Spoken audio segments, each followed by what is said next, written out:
In the past, our forefathers in the faith were steeped in this kind of thinking, to the point where Christians today look back and they accuse them of thinking they were prophets. They didn't. They didn't think they were prophets.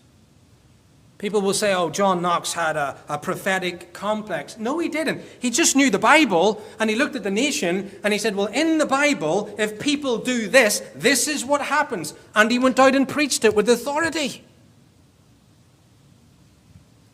Because he understood that God was actually involved in and concerned with national and ecclesiastical life.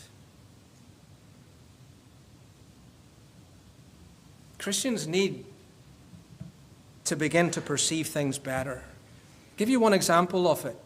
You know, we look at the moral crises in our nation. We look at abortion, we look at the transgender stuff, and we look at the homosexual insanity. And we look at those things in isolation, and we say, these things are sinful, and these things are wrong, and then we begin to oppose them. That's not enough.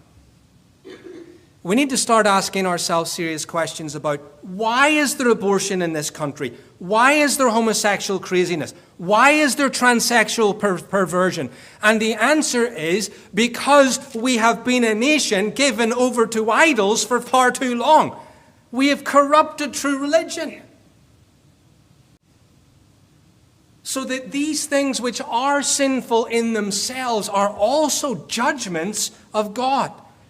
And merely to target them and oppose them is not the full job. We need to go back root and branch and deal with the provocation of our idolatries. The Church of Jesus Christ itself. You cannot play about with worship in the Bible without there being consequences. They did not like to retain God in their knowledge. What happened? God gave them over first to idolatry. They began to worship birds and beasts and four-footed creatures. And then to moral insanity. Heterosexual perversion, homosexual perversion, and a reprobate mind. But you see where it started?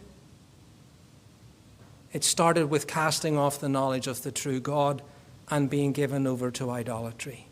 You need to be able to perceive God's operations in providence.